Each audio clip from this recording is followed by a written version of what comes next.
Alhamdulillahi Rabbil Alamin.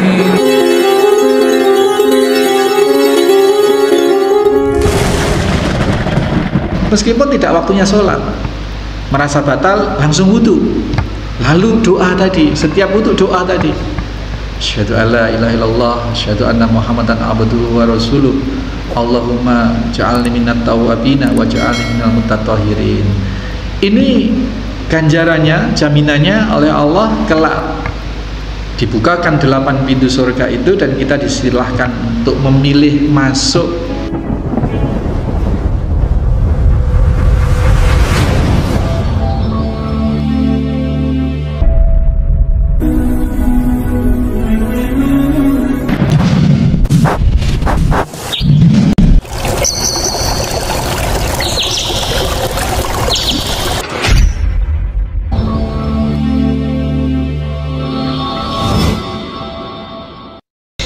Bismillahirrahmanirrahim. Assalamualaikum warahmatullahi wabarakatuh.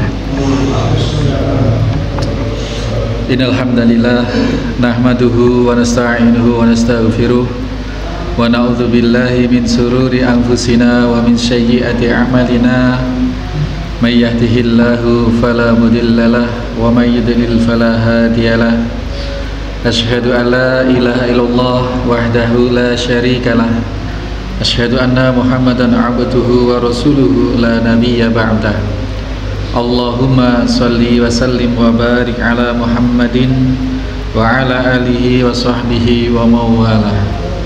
Qala Allah ta'ala, ya ayyuhalladzina amanu taqullaha haqqa tuqatih wa la tamutunna illa wa antum muslimun.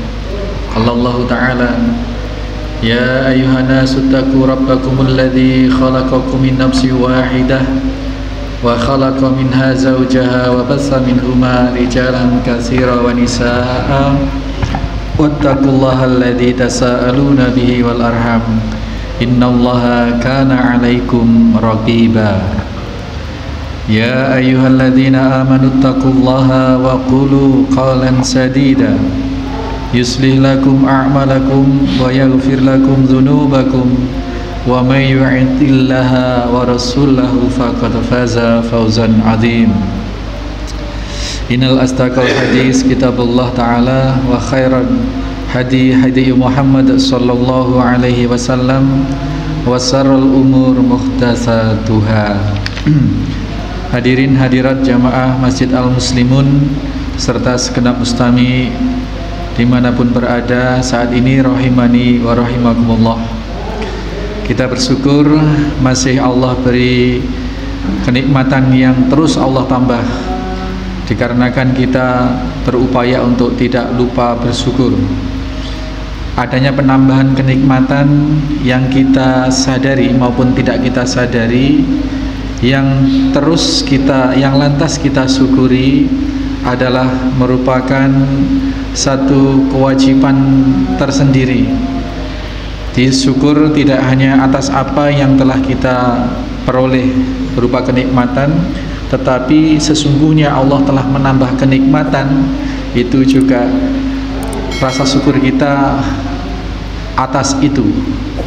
Sehingga tidak hanya sekedar yang diberikan Allah kepada kita sejak lahir, tangan yang genap, penglihatan yang enak, pendengaran yang berfungsi, tetapi bertambahnya kenikmatan demi kenikmatan itu juga wajib kita syukuri, sehingga akan terjadi simultan keberadaan yang terus menerus saling berakibat. Karena kenikmatan disyukuri, maka Allah tambah kenikmatan. Penambahan kenikmatan kita syukuri, maka Allah terus akan menambah. La azidannakum, memberikan penambahan kesyukuran, kenikmatan kepada kita semua.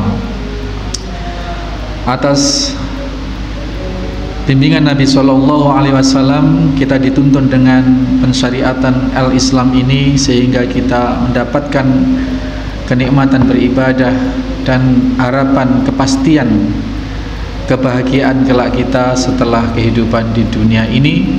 Bahkan di saat di dunia ini pun kita merasakan begitu besar manfaat, faedah, bagaimana kita berinteraksi dengan alam semesta ini, dengan sesama manusia, dengan saudara-saudara kita, baik yang seakidah, seislam, seiman, maupun yang tidak seakidah sekalipun, kepada sesama manusia, bahkan kepada makhluk lain, apakah itu binatang, apakah tumbuh-tumbuhan, semua makhluk Allah kita bersamai dengan penuh kenikmatan dikarenakan kita memegang rumus-rumus tata hubungan, tata keserasian yang telah diajarkan oleh Allah melalui al-Islam ini.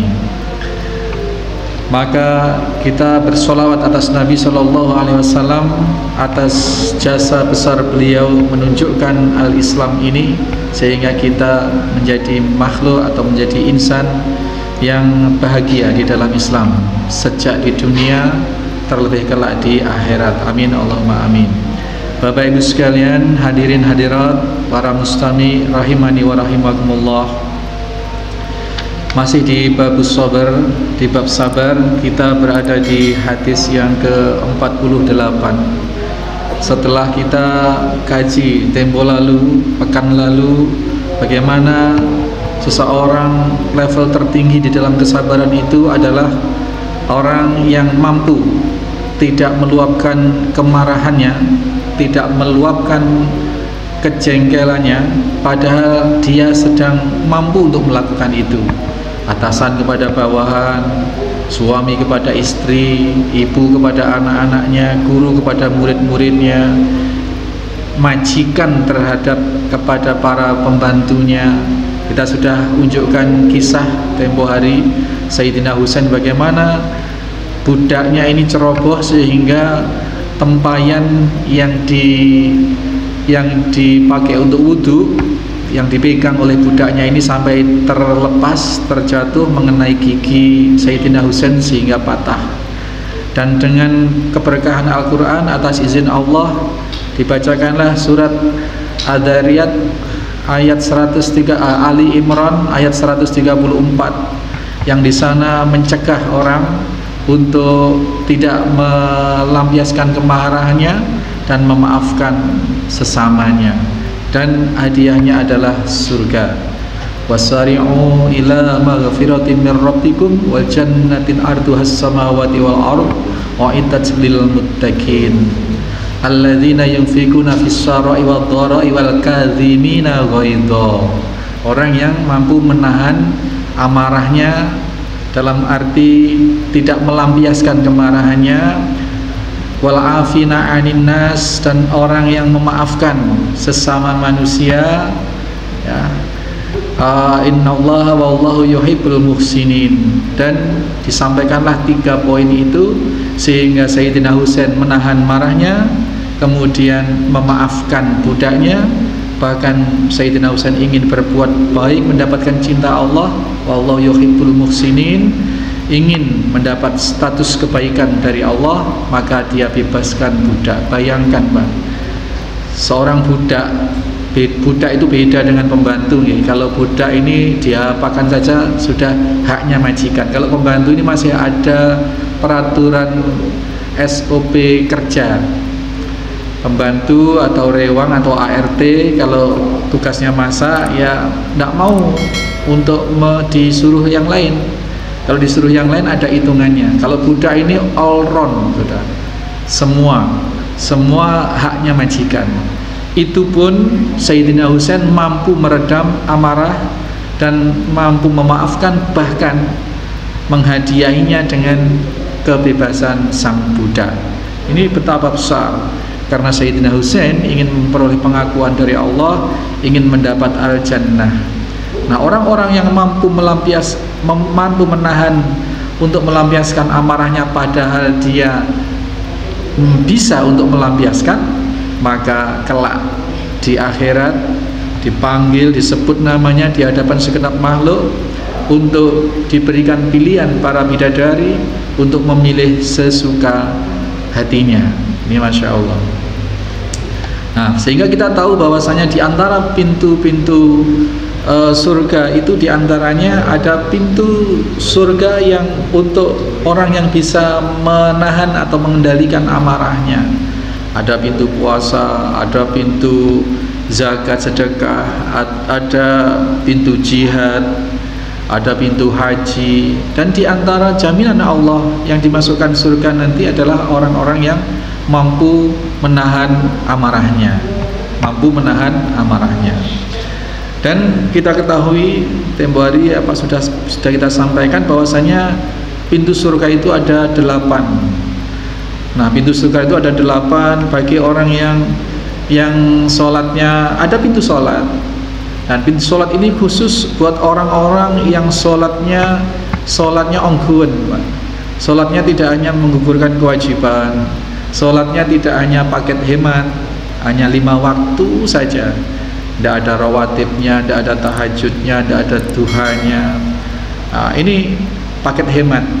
Nah, orang yang paket hemat jangan berharap bisa masuk surga melalui pintu sholat, karena pintu sholat ini memang khusus VIP-nya orang-orang yang gemar sholat. Ada pintu puasa juga, kita yang punya amalan puasa, kalau yang hanya paket hemat, puasanya hanya Ramadan toh. Ada puasa Senin Kemis tidak dilakukan, ada puasa Asyura tidak dikerjakan, ada puasa Ayyamul Bid, macam-macam. Yang penting gugur kewajiban puasa Ramadan, karena yang wajib hanya itu. Nah, yang seperti itu juga kita jangan bermimpi untuk bisa masuk surga dari pintu saum. Nah, pintu saum ini pintu yang dimasuki Ar-Rayyan ini, yang dimasukin oleh orang-orang yang gemar puasa, tidak hanya puasa wajib tetapi gemar puasa sunnah atau puasa-puasa yang lain. Nah, kabar gembiranya Bapak Ibu sekalian, ada satu kunci apabila kita ingin dimasukkan pintu surga yang spesifik tadi, kita masih terlalu jauh. Mau ingin masuk pintu sedekah misalkan, nah sedekah kita ya cuman gini-gini aja itu. Haji, ya kalau sudah haji gitu kan, haji pun juga iya kalau mabrur. Tapi Allah Subhanahu wa taala melalui baginda Nabi sallallahu alaihi wasallam memberikan satu jalan pintas. Tetap amaliyah-amaliyah 8 pintu surga tadi tetap diusahakan ditempuh.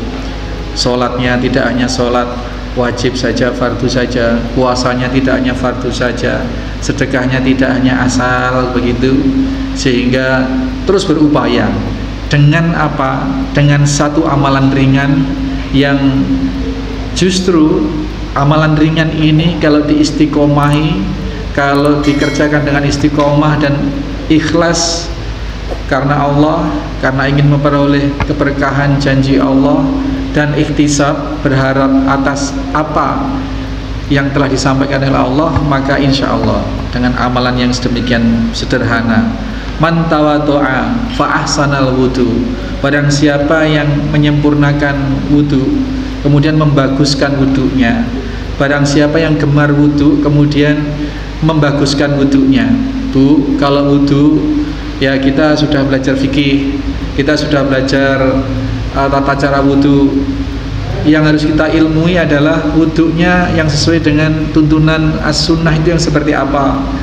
Kalau masa kecil kita wudu itu diajari Pak, yang penting kumur, buang 3 kali, kemudian hidung cuman dibasuh-basuh gini, kemudian tangan itu, kemudian kepala itu hanya diumbun-umbun gini, cerik-cerik gitu. Nah, itu kita perlu ilmui sebenarnya seperti apa sih wudu, membaguskan wudu dengan sempurna. Ya insya Allah sudah pada pahamnya cara wudu, ya sampai tangan sampai siku gitu. Wajibnya 1 kali, bisa dibaguskan diulang 3 kali. Kemudian kumur itu sunnah, bukan bagian dari rukun wudu. Kumur dengan istinsaf, di sekali kumur sambil disedot di hidung. Ini diutamakan, sangat dianjurkan, terutama kalau bangun tidur malam atau subuh. Karena apa? Di antara tempat persembunyian setan itu adalah di lubang hidung. Sehingga kalau kita berwudu kemudian sambil nyedot air itu ke hidung kemudian dikeluarkan bareng dengan kumur, Pak. Jadi kumur air dikumur, dimasukkan mulut sambil dihisap ke hidung kemudian dikeluarkan bersama-sama 3 kali. Itu setan keluar dengan keluarnya air itu. Dibaguskan wudunya. Jadi tadi man tawaddo'a fa ahsanal wudu summa qala, kemudian berkata atau mengucapkan lafal asyhadu alla ilaha illallah wahdahu la syarikalah wa asyhadu anna muhammadan abduhu wa rasuluh Allahumma ja'alni minat tawwabina wa ja'alni minal mutatahhirin. Mengucapkan itu, ini kalimat langsung dari Nabi SAW yang kita kenal kemudian doa setelah wudu. Hafal semua Ibu? Hafal nggih Pak? Nggih, alhamdulillah. Jadi wudu yang benar kemudian diusahakan menghadap kiblat, doa asyhadu alla ilaha illallah asyhadu anna muhammadan abduhu wa rasuluh Allahumma ja'alni, ya Allah jadikanlah hamba minat tawwabina, bagian dari orang-orang yang bertaubat, wa ja'alni minal mutatahhirin, dan jadikanlah hamba sebagai orang-orang yang telah Engkau sucikan, orang-orang yang bersuci. Summa qala, doa tadi itu, maka kata baginda Nabi, sama niyatu abwabul jannah. Abwabul jannah, 8 pintu surga itu dibuka, yadkhuluha min ayyi syaa, disuruh kita milih untuk masuk ke pintu yang mana. 8-8-nya dibuka untuk kita, Pak. 8-8-nya dibuka untuk kita. Kita suruh milih, boleh milih ke pintu sholat, boleh masuk ke pintu haji, boleh masuk ke pintu puasa, pintu sedekah, gitu. Jadi rumusnya menjaga, mendawamkan wudu. Mendawamkan wudu dengan menyempurnakan wudu. Artinya mendawamkan wudu itu menjaga diri untuk tetap tidak batal wudu. Ini amalannya mudah. Tapi kalau nggak terbiasa ya agak repot gitu. Jadi meskipun tidak akan sholat, meskipun tidak waktunya sholat, merasa batal langsung wudu. Lalu doa tadi, setiap wudu doa tadi. Asyhadu alla ilaha illallah, asyhadu anna muhammadan abduhu wa rasuluh. Allahumma ja'alni minat tawwabina wa ja'alni minal mutatahhirin. Ini ganjarannya, jaminannya oleh Allah menurut informasi dari baginda Nabi SAW, kelak dibukakan 8 pintu surga itu dan kita disilahkan untuk memilih masuk perak wudu. Tapi harus di tawadhu'a, harus didawamkan, berwudu kemudian memperbagus wudunya. Batal wudu. Kalau mau istimewa lagi, setiap habis wudu itu amalan yang diawali oleh Bilal bin Rabah. Setiap habis wudu pasti sholat 2 rakaat. Kemudian kita kenal dengan sholat sunnah syukur wudu. Ini masya Allah. Hingga Nabi tanya pada Bilal, wahai Bilal, amalan apa yang kau istiqomahkan selain yang sudah aku ajarkan wajib-wajib itu? Kok aku mendengar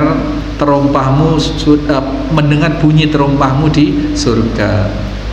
Lalu Bilal menyatakan tidak melakukan amalan yang lain-lain kecuali setiap selesai wudu saya sholat 2 rakaat.